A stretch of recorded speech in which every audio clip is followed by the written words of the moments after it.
नमस्कार दोस्तों, स्वागत है आपका एक नए वीडियो पर। बाल मनोविज्ञान के 1500 प्रश्नों की सीरीज में आज हम देखेंगे प्रश्न नंबर 401 से लेकर 450 तक। प्रश्न नंबर 401 है, लंबाई, भार, त्वचा का रंग, पैर, आँखों एवं बालों का रंग भी विविधता तथा विचलन को कहते हैं। सही उत्तर है ऑप्शन 2, भौतिक अंतर। प्रश्न नंबर 402 है, बालक का प्रारंभिक विकास मुख्यतः किस पर निर्भर होता है? तो बालक का प्रारंभिक विकास माता पिता पर निर्भर होता है। सही उत्तर है ऑप्शन 1। प्रश्न नंबर 403 है, किसी जिज्ञासु छात्र को प्रेरित करने में निम्न में से कौन सा एक कारगर उपाय है? तो सबसे कारगर उपाय माना जाता है प्रशंसा करना। सही उत्तर है ऑप्शन 2, प्रशंसा द्वारा। प्रश्न नंबर 404 है, निम्न में से वस्तुनिष्ठ परीक्षणों के गुण के संबंध में सही कथन है? तो सही कथन है, इनका अंकन शीघ्रता एवं सुगमता से किया जाता है। ये परीक्षकों के व्यक्तिगत प्रभाव से प्रभावित नहीं होते हैं। वस्तुनिष्ठता के कारण ये अधिक विश्वसनीय एवं वैध होते हैं। सही उत्तर है ऑप्शन 4, उपर्युक्त सभी। प्रश्न नंबर 405 है, अंतर्वैयक्तिक बुद्धि से तात्पर्य है? सही उत्तर है ऑप्शन 3, विभिन्न व्यक्तियों को समझने का कौशल।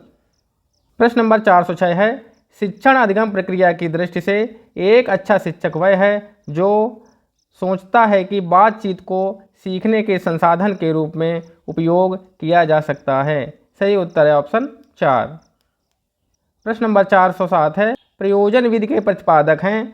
प्रयोजन विधि के प्रतिपादक किलपैट्रिक को माना जाता है। सही उत्तर है ऑप्शन 3, किलपैट्रिक। प्रश्न नंबर 408 है, कक्षा कक्ष का वातावरण होना चाहिए? तो कक्षा कक्ष का वातावरण मित्रतापूर्ण होना चाहिए। सही उत्तर है ऑप्शन 4।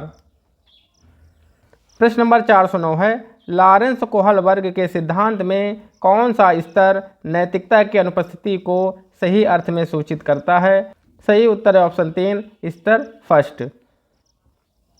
प्रश्न नंबर 410 है, पियाजे के सिद्धांत के अनुसार निम्नलिखित में से कौन सा व्यक्ति के संज्ञानात्मक विकास को प्रभावित नहीं करेगा? तो सही उत्तर है ऑप्शन 2, सामाजिक अनुभव। प्रश्न नंबर 411 है, डाल्टन शिक्षण विधि का विकास किसने किया था? तो डाल्टन शिक्षण विधि का विकास मिस हेलेन पार्कहर्स्ट ने किया था। सही उत्तर है ऑप्शन 3। प्रश्न नंबर 412 है, विकृत लिखावट से संबंधित लिखने की योग्यता में कमी किसका एक लक्षण है? तो सही उत्तर है ऑप्शन 1, डिस्ग्राफिया।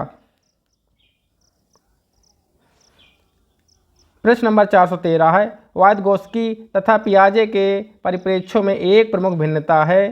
सही उत्तर है ऑप्शन 3, भाषा एवं चिंतन के बारे में उनके दृष्टिकोण।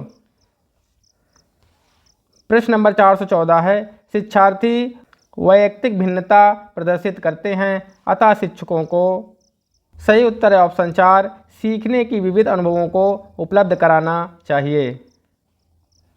प्रश्न नंबर 415 है, निष्पत्ति लब्धि AQ का सूत्र होता है? सही उत्तर है ऑप्शन 4, AQ = EA/MA × 100।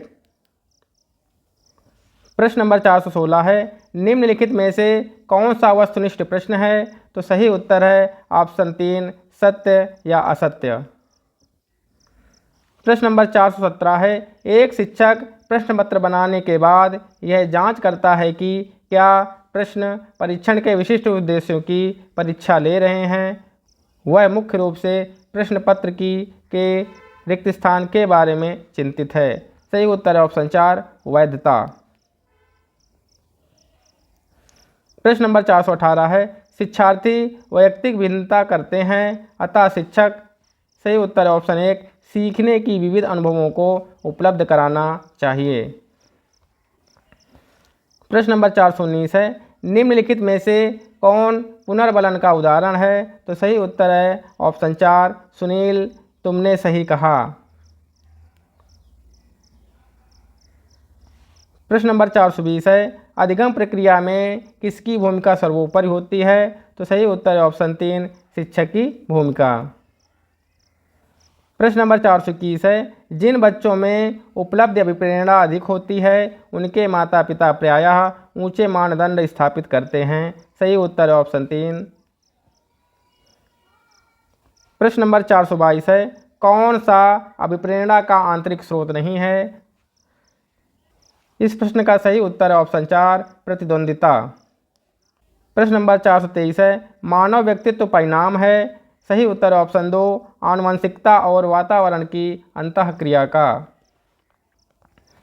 प्रश्न नंबर 424 है, व्यवहार में होने वाले स्थायी परिवर्तन जो अभ्यास के कारण होते हैं को कहा जाता है? सही उत्तर सीखना या लर्निंग।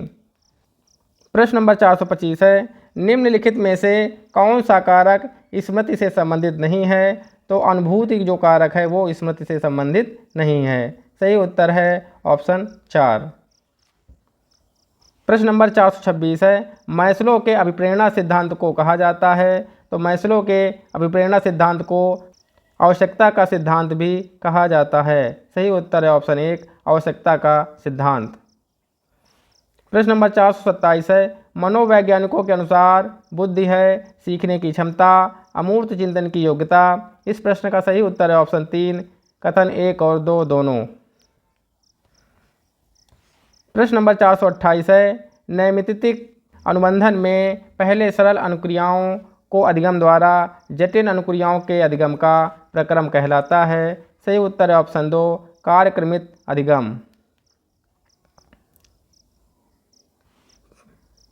प्रश्न नंबर 429 है, अधिगम समृद्ध होगा यदि कक्षा में वास्तविक घटनाओं के उदाहरणों के माध्यम से शिक्षण कार्य किया जाए? सही उत्तर है ऑप्शन 3। प्रश्न नंबर 430 है, मूल्यांकन को उपयोगी तथा रोचक प्रक्रिया बनाने के लिए किसके प्रति सचेत होना चाहिए? तो सही उत्तर है ऑप्शन 1, शैक्षिक तथा सह शैक्षिक क्षेत्रों में विद्यार्थी के लिए सीखने के बारे में जानकारी प्राप्त करने के लिए विभिन्न विधियों का प्रयोग करने के प्रति। सही उत्तर है ऑप्शन 1। प्रश्न नंबर 431 है, एक शिक्षिका अपने शिक्षण में दृश्य श्रव्य सहायक सामग्रियों को शारीरिक गतिविधियों का उपयोग करती है क्योंकि वे। इस प्रश्न का सही उत्तर है ऑप्शन 2, अधिगम बढ़ाने के लिए अधिकतम संख्या में इंद्रियों का उपयोग करते हैं। प्रश्न नंबर 432 है, व्यक्तित्व मापन की वस्तुनिष्ठ विधियों में निम्न में से कौन सी विधि नहीं मानी जाती है? तो सही उत्तर है ऑप्शन 3, व्यक्तित्व के संकेत के रूप में शारीरिक परिवर्तन। प्रश्न नंबर 433 है, प्रतिभाशाली शिक्षार्थियों को ... रिक्त स्थान से जुड़े प्रश्नों पर अधिक समय देने के लिए कहा जा सकता है? सही उत्तर है ऑप्शन 2, सृजन। प्रश्न नंबर 434 है, अधिगम की प्रक्रिया में निम्नलिखित में से कौन सा कथन शामिल नहीं किया गया है? तो सही उत्तर है ऑप्शन 1, अधिगम एक लक्ष्य केंद्रित प्रक्रिया है। प्रश्न नंबर 435 है, अभिप्रेरणा का वर्गीकरण होता है? इस प्रश्न का सही उत्तर है ऑप्शन 3, जन्मजात तथा अर्जित। प्रश्न नंबर 436 है, निम्न में से कौन सा स्टर्नबर्ग की बुद्धि के त्रिस्तरीय सिद्धांत का एक रूप है? तो सही उत्तर है ऑप्शन 4, व्यवहारिक बुद्धि। प्रश्न नंबर 437 है, कक्षा 4 का एक बच्चा सदैव चिन्हित और कुंठित रहता है, आप। इस प्रश्न का सही उत्तर है ऑप्शन 3, स्वयं परामर्शदाता की भूमिका का निर्वहन करेंगे। प्रश्न नंबर 438 है, व्यक्तिगत भेद पाए जाते हैं बुद्धि स्तर में, अभिवृत्ति में, गतिवाही योग्यता में। इस प्रश्न का सही उत्तर है ऑप्शन 4, उपर्युक्त सभी। प्रश्न नंबर 439 है, किशोरों को अनुभव हो सकता है? सही उत्तर है सिद्ध के भाव का, ऑप्शन 4। प्रश्न नंबर 440 है, अधिगम स्थानांतरण के द्वितत्व सिद्धांत के प्रवर्तक थे? स्पीयरमैन। सही उत्तर है ऑप्शन 2, स्पीयरमैन।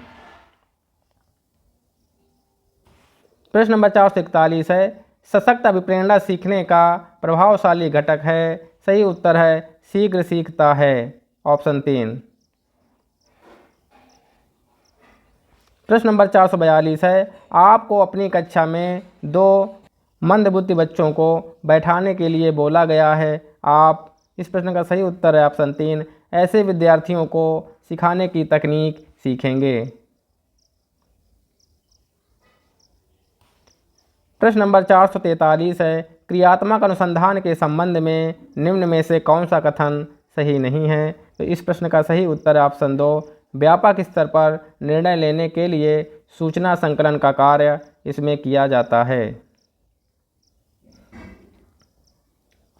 प्रश्न नंबर 444 है, निम्न में से कौन सा उदाहरण अर्जित प्रेरक का है? सही उत्तर है ऑप्शन 3, रुचि। प्रश्न नंबर 445 है, अधिकतर दाएं हाथ से काम करने वाले लोगों के मस्तिष्क का बायां गोलार्ध ... को नियंत्रित करता है। तो सही उत्तर है ऑप्शन 2, भाषा प्रक्रमण को। प्रश्न नंबर 446 है, बुद्धि है। सही उत्तर है सामर्थ्यों का एक समुच्चय, ऑप्शन 1 इज करेक्ट। प्रश्न नंबर 447 है, पढ़ाते समय सामान्य कक्षा में अध्यापक का सर्वाधिक ध्यान किस मनोवैज्ञानिक तत्व पर होना चाहिए? सही उत्तर है वैयक्तिक विभिन्नता पर, ऑप्शन 3 इज करेक्ट। प्रश्न नंबर 448 है, ... रिक्त स्थान प्रतिभाशाली होने का संकेत नहीं है। तो सही उत्तर है दूसरों के साथ झगड़ना, ऑप्शन 4 इज करेक्ट। प्रश्न नंबर 449 है, प्रेरणा का वही संबंध उपलब्धि से हो जाता है जो अधिगम का ... से है। तो सही उत्तर है ऑप्शन 3, बोध। प्रश्न नंबर 450 है, व्यक्तियों में एक दूसरे से विभिन्नता क्यों होती है? सही उत्तर है ऑप्शन 3, वंशानुक्रम और वातावरण के बीच अन्योन्य क्रिया के कारण। सही उत्तर है ऑप्शन 3,